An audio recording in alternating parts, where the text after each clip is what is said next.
Bismillahirrahmanirrahim. Assalamualaikum warahmatullahi wabarakatuh. Saya Hugeng Seto Pranowo dengan NIM 190001807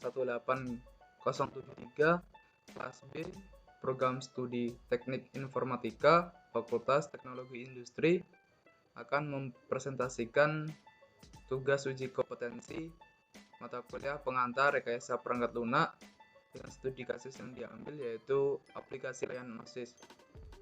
Baik, langsung saja. Identitas dan deskripsi proyek tugas akhir. Judul yang saya ambil yaitu aplikasi layanan OSIS berbasis website. Dengan deskripsi, aplikasi layanan OSIS merupakan aplikasi berbasis website yang di dalamnya memiliki fitur-fitur yang akan memudahkan para siswanya seperti pada bagian pertokoan yang mana merupakan suatu fitur yang digunakan oleh OSIS untuk bisa menjalankan bisnis OSIS itu sendiri dengan menjual peralatan sekolah atau perlengkapan sekolah dan lain sebagainya. Dan berikut tampilan utama proyek yang saya buat, di mana menampilkan dua foto pengurus putra dan pengurus putri beserta ucapan selamat datang pada website, dan dapat navbar yang fitur-fitur yang saya sebutkan sebelumnya, yaitu home, struktur, berita, pertokoan, dan galeri. Dan footer sosial media baik ISMA ataupun OSIS. Di sini OSIS yang saya ambil yaitu Ikatan Santri Mahatassalam. Selanjutnya, daftar kebutuhan fungsional dari aplikasi layanan OSIS dan ISMA. Yang pertama, sistem menyediakan fitur login untuk siswa dapat melanjutkan pembelian. Yang kedua, sistem dapat melakukan grup untuk admin, yaitu create, read, update, dan delete. Dan yang ketiga, produk yang dijual meliputi alat tulis, seragam, dan lain-lain. Dan keempat, sistem dapat melakukan transaksi pembelian dan pembayaran untuk pengguna yang memiliki akun. Yang kelima, sistem terdiri dari halaman utama, struktur, berita, protokoan, dan galeri. Yang keenam, sistem dapat melakukan penghitungan total belanja dan total bayar. Dan yang ke-7, sistem dapat menampilkan rekap barang yang terjual. Selanjutnya yaitu tugas ini kumpulan dari pertemuan 8 sampai dengan pertemuan 12. Pertemuan 8, pembuatan fungsi perhitungan transaksi, fungsi untuk melakukan perhitungan harga belanja dapat dilihat pada layar, di mana ketika pengguna sudah login maka dapat melakukan belanja. Dan untuk fungsi perhitungan transaksi di sini mengambil nilai session atau penyimpanan sementara dari keranjang dengan ID produk. Dan untuk melakukan penjumlahan, yang pertama kita membaca database yang ada di ISMA. Dan di sini produk dengan ID produk yang nantinya dari ID produk itu kita dapatkan sebuah nilai yaitu harga barang, yaitu di sini 120 dan 45.000. Dan fungsi untuk menjumlahkan subharganya terletak pada variabel subharga, di mana disimpan harga produk di variabel pecah dan dikalikan dengan jumlah yang menghasilkan subharga sebagai berikut, di mana bila 1 dikali dengan 1 dan seterusnya. Di sini 45.000 dikali dengan 2 menghasilkan 90.000. Untuk menampilkan subharga terletak pada icon number format subharga. Dan selanjutnya, fungsi untuk melakukan perhitungan total belanja sebagai berikut, tidak jauh beda dengan yang sebelumnya. cuma menambahkan fungsi baru di mana fungsi itu disimpan pada variabel total belanja ditambah sama dengan variabel subharga, di mana kondisi ini di dalam perulangan. Yang pertama, sistem akan melakukan perulangan pertama, mengecek dan ditemukan bahwa harga pertama yaitu celana pramuka dengan subharga 120 disimpan pada total belanja, dan melakukan perulangan kedua yang mana didapatkan subharga 90.000 dan masuk pada fungsi total belanja ditambah dengan subharga, di mana sebelumnya total belanja sudah menyimpan 120.000, maka di perulangan kedua ini ditambahkan dengan subharga berikutnya yaitu 45.000 dan menghasilkan total belanja 210.000. Selanjutnya, pertemuan 9, pembuatan function validasi. Function untuk validasi ketika login pelanggan, maka akun akan divalidasi untuk memberikan keamanan dengan cara mengecek username, password benar atau salah sesuai yang tersimpan dalam database. Jika salah, maka pelanggan tidak bisa melanjutkan pemesanan produk, dan jika benar, maka pelanggan bisa masuk ke pemesanan produk. Di sini perintahnya pada tombol masuk, bila dimasukkan username dan password benar, akan dilanjutkan ke halaman pertokoan, dan jika salah akan memunculkan yaitu notifikasi ups, gagal login, data tidak ditemukan atau tidak valid. Dimana agar bisa login di sini username dan password harus terdaftar. Untuk fungsi validasinya yaitu menangkap data yang dikirim dari from username, password, dan dicocokkan dengan query select from login user, di mana username sama dengan variable username dan password sama dengan password. Dan jika kondisi benar, maka akan dimasukkan ke location pertokoan.php, dan jika kondisi salah, maka akan diarahkan ke login admin atau halaman pertama dengan notif gagal login dan data tidak ditemukan atau tidak valid.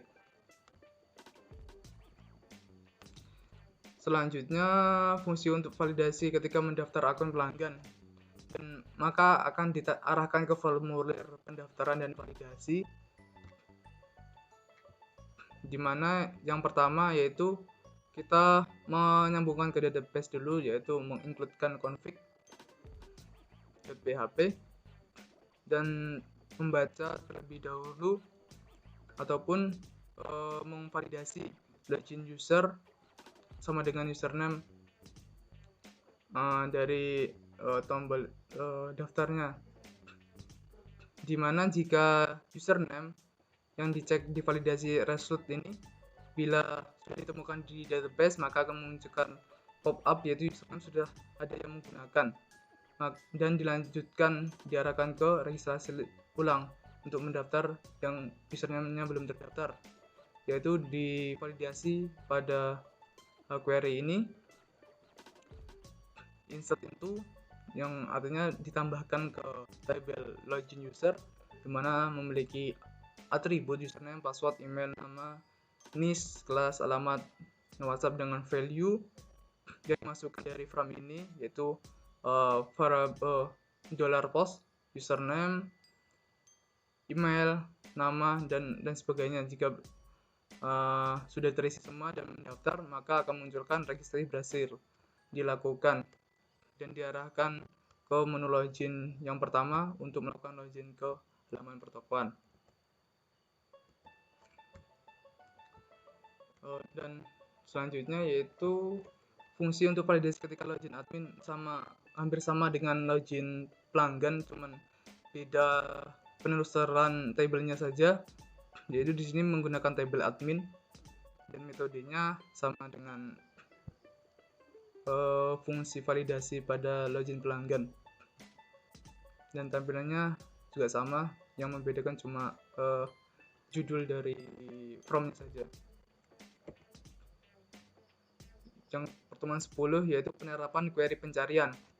Proses pencarian hanya bisa dilakukan ketika pelanggan sudah login, di mana nanti pelanggan memasukkan keyword yang saya tandai ini dengan lingkaran merah untuk mencari produknya, untuk memasukkan keywordnya. Lalu Yesus akan menampilkan produk yang dicari pelanggan. Produk yang mana? Nah, di sini user memasukkan keyword pramuka, maka akan ditampilkan yaitu hasil pencarian pramuka. Itu kaca pramuka, celana lapangan, pramuka. Query yang digunakan yaitu dimana kita mengambil nilai dari nilai cari, yaitu ini formulir ini from, kita ambil, kita masukkan dalam variabel chart, kemudian kita simpan dari semua data produk ini, array.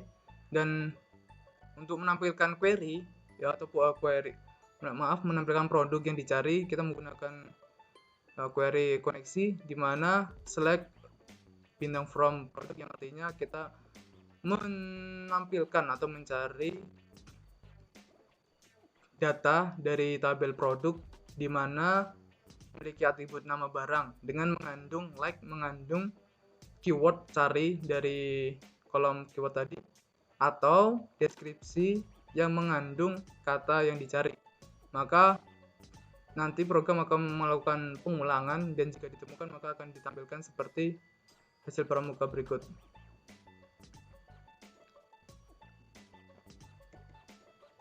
Selanjutnya pertemuan 11, penerapan query untuk menampilkan data produk. Query untuk menampilkan data produk sebagai berikut. Select from product. Ini kita mengambil semua data yang ada pada database produk dan yang ditampilkan pada halaman ini. Mulai dari peci, sarung, buku tulis, jaket, dan lain sebagainya. Query yang dipakai untuk menampilkan yaitu koneksi untuk menyambungkan ke database, yaitu query yang dipakai select bintang from produk, yang artinya menampilkan semua data yang ada pada tabel produk.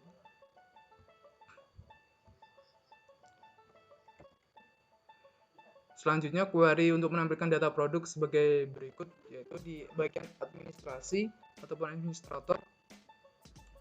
Query-nya pun sama, kita mengambil data dari tabel produk, yaitu ini. Setelah kita dapat, nanti akan dimunculkan dengan PHP untuk menampilkan produk yang ada pada tabel produk, mulai dari nama barang, deskripsi, harga, dan gambar stoknya. Dan di sini tampilannya. Nomor 1 peci, deskripsi peci kain warna hitam, putih, harga, foto, stok, dan aksi untuk administrasi, untuk menghapus ataupun mengubah datanya. Hampir sama dengan sebelumnya.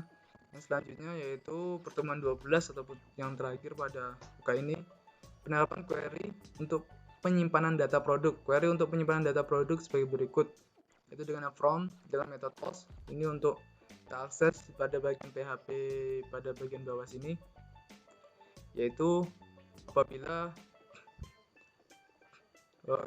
adminnya mengklik tombol simpan, yang tombol simpan ini memiliki value ataupun nama dari tombolnya yaitu save, kita dapatkan, langsung kita masuk pengkondisian. Jika apabila tombol simpan diklik, maka akan mengambil nilai ini, variabel nama, ambil gambarnya terlebih dahulu, nampak gambar, location, dan perintah untuk menyimpannya yaitu pada koneksi query ini, yaitu dengan perintah query insert into, yaitu menambahkan data ke tabel produk dengan atribut nama barang, harga barang, stok, gambar, dan deskripsi, dengan value yang diambil dari variable post ataupun $post ini yang kita masukkan dari from dengan metode post ini, yaitu mulai dari nama barang, harga barang, stok, gambar, deskripsi.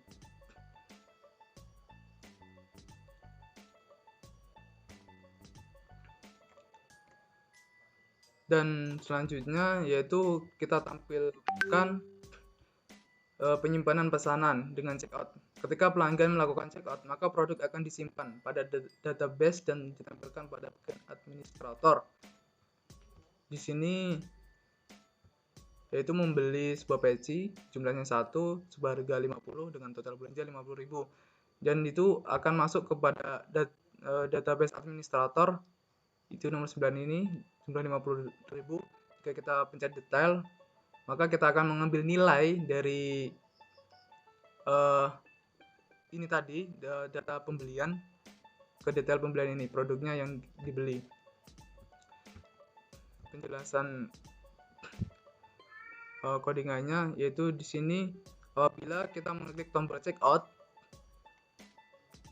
dan kita mendapatkan ID dari penyimpanan sementara session ID, dan kita menyimpan tanggalnya di variabel tanggal pembelian, dan kita melakukan penambahan pada database pembelian dengan atribut ID, tanggal pembelian, total pembelian.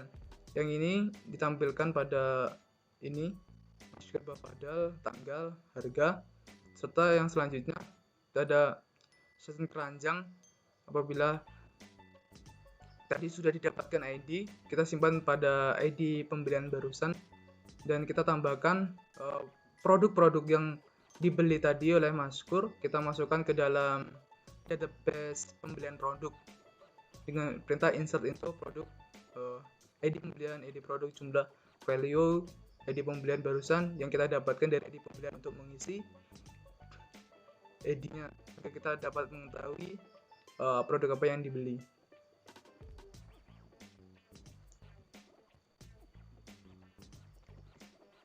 Ya mungkin itu saja yang saya dapat saya sampaikan, kurang lebihnya saya mohon maaf.